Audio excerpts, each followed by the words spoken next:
граѓани, добро дојдовте во вестите на Канал 8.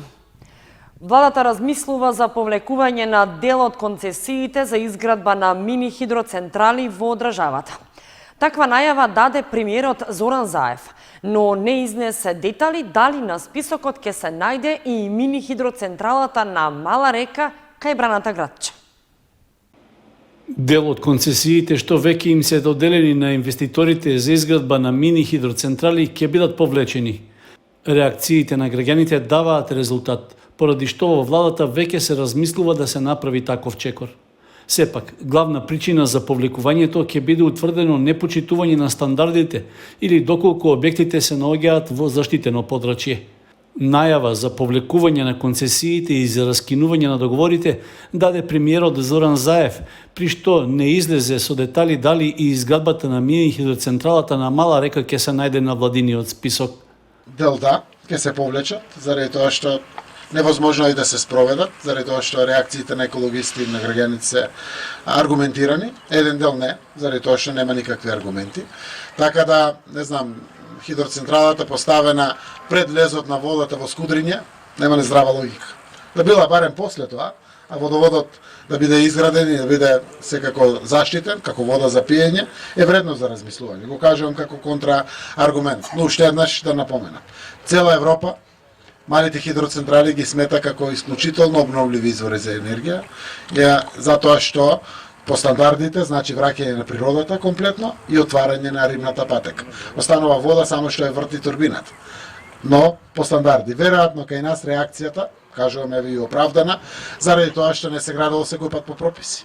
Односно природата не се вратила во првобитната состојба и еден дел од мали хидроцентрали ја немале предвидено римната патека која што треба да го одржува биодиверзитетот на малите хидроцентрали. Постапките за изградба на мини хидроцентралите кај некои инвеститори се во напредна фаза, така што поради повлекувањето на концесиите може да се очекува тие да ја тужат државата. Премиерот Заев вели дека се работи за високи суми за кои ќе се бара начин да се надоместат. Постапките течат, еден дел ќе завршиме веројатно на судови, се надевам дека поголем дел ќе се спогодиме, заради тоа што има фактури за трошоци направено, кои што се на поранешни одлуки, значи одлуки 16, 15, 14, 13 година, и верувам дека ќе најдеме начини да ги решиме ваквите предизвици. Во изјавата, премиерот не даде навестување дали ќе бидат повлечени концесиите за мини хидроцентралите кај Браната Градче и кај пробиштипското село Турско Рударе. Екологистите и лицата кои постручно се навлезени во областа велат дека граѓаните ја субвенционираат изградбата на малите хидроцентрали преку сметките за струја, што значи дека скоро сите тие би биле нерентабилни ако не ја добиваат субвенцијата од државата. Преку еколошки игри, екопарада и активности на садење растителни култури и дрвца, дечињата од 5 клона на градинката во Кочани го одбележаа 5 јуни, светскиот ден на животната средина.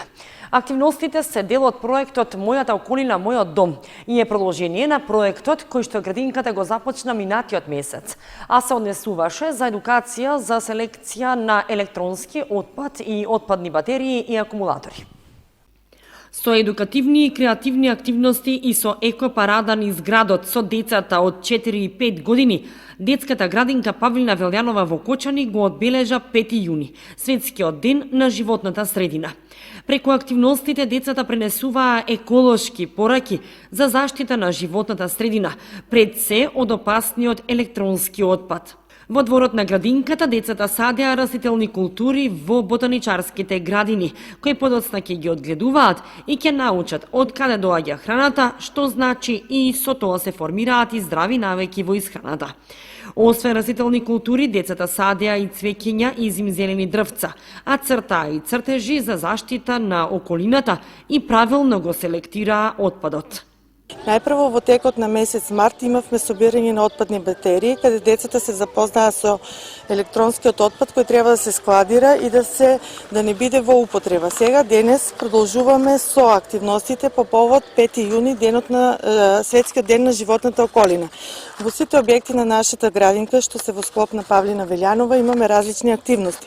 Така да имаме Во објект 1 и во објект 3 имаме засадување на зеленчуковата градина со сезонски зеленчук како што се пипер, патлиџани, потоа имаме краставички, тиквички, блитва, имаме го растението нане, и имаме засадување како донација од нула отпад зимзелени дрвца. Исто така имаме засадување и на цвеќиња, кои ќе бидат, ќе ги погледнете потоа во прилог, додека во другите објекти, во објект 4, во објект 2 имаме надпреварувачки игри, подвижни игри што се во склопот на овој проект. Имаме исто така и еколошка парада. Така што децата ќе бидат запознаени со сето оно што треба да го направиме, да го научиме и да го применуваме за почиста околина. Активностите се дел од проектот Мојата околина, мојот дом, кој се реализира во соработка со локалната самоуправа на општина Кочани и Друштвото за управување со отпад Нула отпад. Токму по овој повод, Светскиот ден на животната средина, 5 јуни, сме тука во општина Кочани и во градинката Павлина Велјанова. Ние овој проект сега што го организираме е насловен како Мојата околина, мојот дом и е еден вид на продолжение на проектот кој што го реализиравме изминатиот месец токму на територијата на општина Кочани, кога се реализираше еколошка акција и едукација за селекција на опасниот отпад, електронскиот отпад и отпадните батерии и акумулатори. Имаше воспоставено систем за управување со отпадни батерии во сите градинки и училишта на територијата на општина Кочани, како и во сите поважни институции во општината. Токму овој проект денеска е еден вид продолжение на изминатата акција и кој што е по повод 5 јуни, денот на животната средина.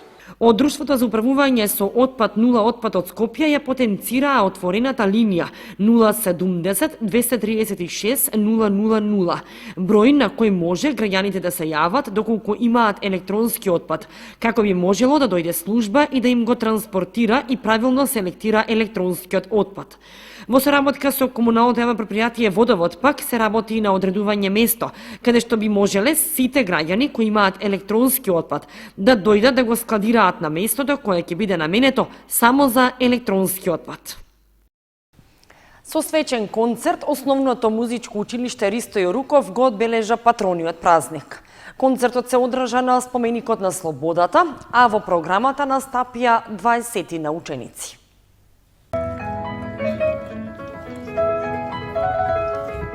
Одбележувајќи го патрониот празник, основното музичко училиште Ристо Јоруков организираше свечен концерт на споменикот на Слободата на кој настапија 20 ученици. На настанот присуствуваа и министерката за образование Мила Царовска, директорката на инфективната клиника од Скопје Милена Стевановиќ и градоначалникот на Кочани Никол Чуилиев. Учесниците на концертот исполнија дела од познати автори на класичната музика. Во рамки на одбележувањето на патрониот празник, за ученичка на генерацијата беше прогласена Викторија Петрова. Обраќајќи се пред присутните, директорката на музичкото училиште Марија Лазарова истакна дека и покрај специфичните услови за работа поради пандемијата, сепак постигнати се значајни успеси на домашни и меѓународни надпревари. Затоа таа рече дека најголема заслуга имаат токму учениците. За некои од нив музиката е веќе животна предоба. Некои денес се наши колеги, некои наставници во училиштето. И по несакана подолга пауза, нашите ученици, нашите млади музички уметници вечерба се повторно на сцена. Големиот број на високи награди на меѓународни и државни надпревари не изостана и во оваа пандемска за сите нас невообичаена учебна година. Вечерва ќе ги слушнете учениците кои оваа учебна година седа учество на повеќе меѓународни онлайн надпревари во Унгарија, Америка, Босна и Херцеговина, Србија, со што нашето училиште го направија побогато за 14 први, 5 втори и 2 трети награди на меѓународни, како и 2 први и 2 трети места на државниот надпревар. Лазарова додаде дека бројот на освоени награди и признанија ќе биде и поголем, со оглед што се очекуваат резултати од уште десетина меѓународни надпревари на кои учествувале нашите ученици. Тоа е само потврда дека музичкото училиште Ристо Јоруков со право се вбројува меѓу најдобрите во државата, а во неговиот наставен процес секоја година се вклучени околу 140 ученици.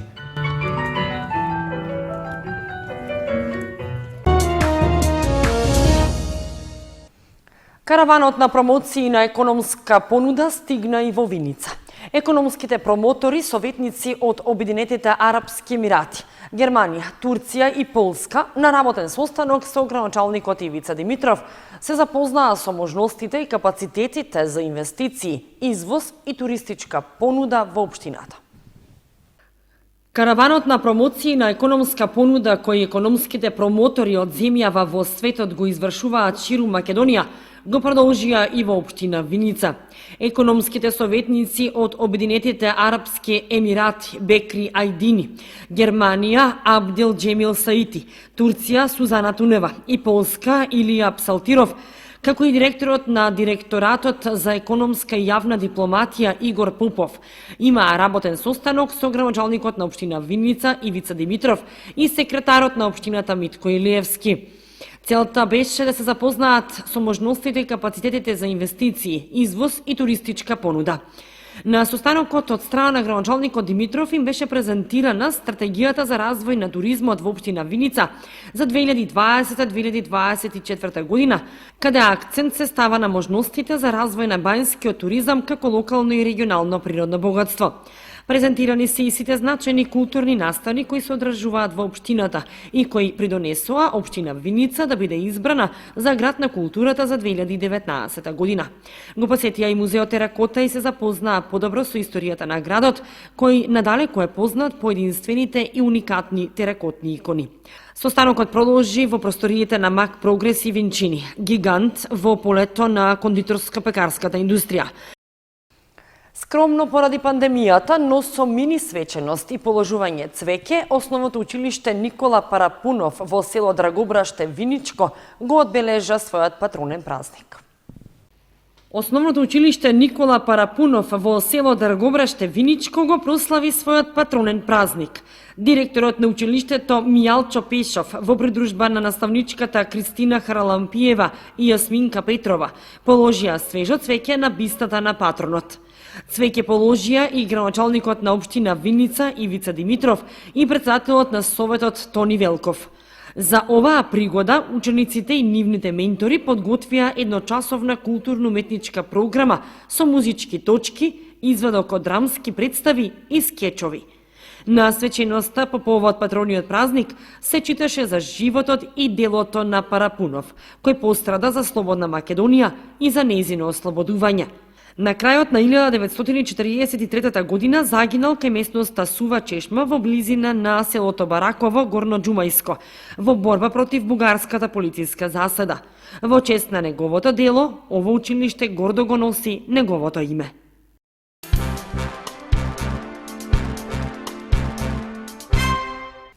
Во мултикултурниот центар во Кочани промовирана книгата Весели рачиња на Марина Гоцевска од Кочани. Ова е нејзина трета книга поред, а прва наменета за најмалите деца од предучилишна возраст. Весели рачиња е насловот на новата трета поред книга на авторката од Кочани Марина Гоцевска, која пред јавноста беше промовирана во мултикултурниот центар. Во убав амбиент како во бајка, книгата ја промовираа рецензентите Ленче Стоименова и Андре Јанков. Водител беше Љупка Јорданова, а сцената ја разубавија децата од приватната детска градинка Амичи, со кои секојдневно работи авторката Гоцевска како воспитувач. Станува збор за детска книга во која што има песнички и цртежи исто така кои што се наменети за деца. Цртежите ги цртаа дечињата од приватната градинка Амичи, поточно моите ученици. Тие се и мојата најголема инспирација. И така ова е нешто малце поразлично од претходните книги. Претежно јас пишувам љубовна поезија, а сега ова е детска поезија малце поразлично. Исто така и корицата инспиративна, затоа што постојано сум со нив и сакав да бидат дел и тие од оваа книга. Сега подготвувам две нови книги, од кои што едната е за возрастни, исто така поезија, а другата ќе биде исто за деца, малце поразлична, ќе го оставам тоа како изненадување за гледачите. Децата од Амичи читаа извадоци и песни од стихозбирката, а имаа изведба на музички точки преку кои покажаа што научиле во градинката. Стихозбирката Весели рачиња е книга наменета за најмалите и најискрени читатели, децата. Пораката и целта на авторката со пишувањето на оваа стихозбирка е дека преку поезијата треба да шириме љубов и да градиме искрени пријателства. Истакнаа рецензентите Ленче Стоименова и Андре Јанков. Марина Гоцевска како поет имаше голема храброст да се дрзне, да не кажем, да напише ваква книга специфична по многу нешта. Специфична затоа што таа не е само за деца. Таа е за децата од најмалата возраст. Возрастните може би ќе изглумат нешто. Поголемите дечиња може би ќе ги научиме и тие да лажат некако. Меѓутоа, оваа публика што ја одбра Марина е најискрената. Тука нема дволичност, тука нема ништо. И затоа е најтешко да се пишува. 41 песна Марина испеа за овие деца, кои се нејзино секојдневие. Тука се опфатени најразлични теми за снегот, за пролетта, за пчелката и има што дечињата од ова да научат. На Марина ја честитам оваа промоција, трета поред и трета книга. Верувам ќе биде многу весела затоа што Марина е професионалка и ќе направи настан кој долго време ќе го паметиме. Навистина чест ми е што сум денес рецензент на оваа книга, поезија за деца, која што верувам дека ќе се го најде своето место во редовите на литературата за деца.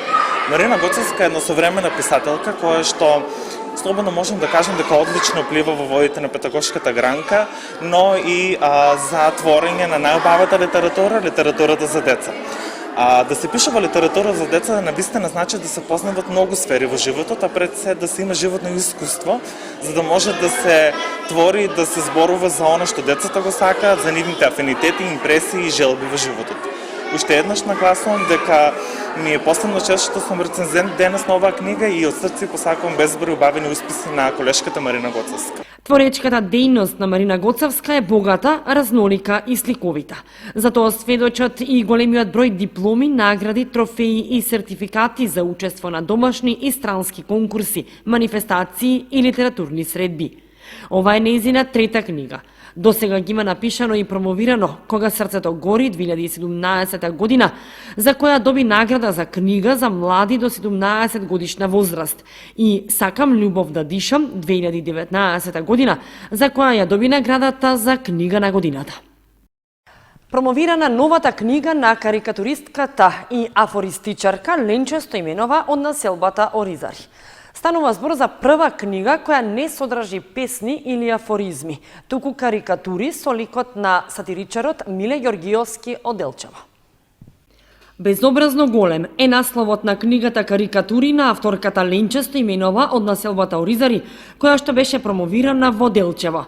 Промоцијата се одржа во фоајето на спомен домот Асном во Делчево. Книгата содржи 32 карикатури, а истата е направена со посвата како подарок за пензионирањето и 64-тиот роден ден на сатиричарот Миле Ѓоргиовски од Делчево. Промоцијата помина многу убаво. Посетеноста задоволни. Инаку, ќе кажам збор-два за самата книга. Тоа е книга карикатури. Во неја се содржани 32 карикатури и на сите карикатури е представен ликот на нашиот познат сатиричар и наш драг пријател Миле Ѓоргиовски. Книгата е посветена за неговиот 64-ти роден ден и неговото пензионирање, како подарок од мене за нашето долгогодишно пријателство. Тука има карикатури од најразлични згоди и незгоди од неговиот живот. Од приказни, од наши седенки, од разговори, како од моментот ќе дојде инспирација, така се и цртани. Јас сум задоволна како помина целата промоција во Делчево и уште сум под импресии, па сега идам со уште поголеми импресии на оваа. Ленче Стоименова е карикатурист, афористичар и поет од Оризари Кочанско. Има напишано голем број книги со афоризми и сатира. Рецензент на книгата Карикатури е светски познатиот карикатурист Миро Ѓоргиевски од Скопје. А во средувањето на книгата и корекции учествуваат Христина Делска од Делчево, Миле Ѓоргиовски, Васил Маневски и Крум Николовски. Стоименова подготвува уште книги со афоризми и сатира.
Почитувани со прогнозата за времето ги извршуваме и овие вести на Канал 8. Ви посакуваме пријатен викенд. Довидување.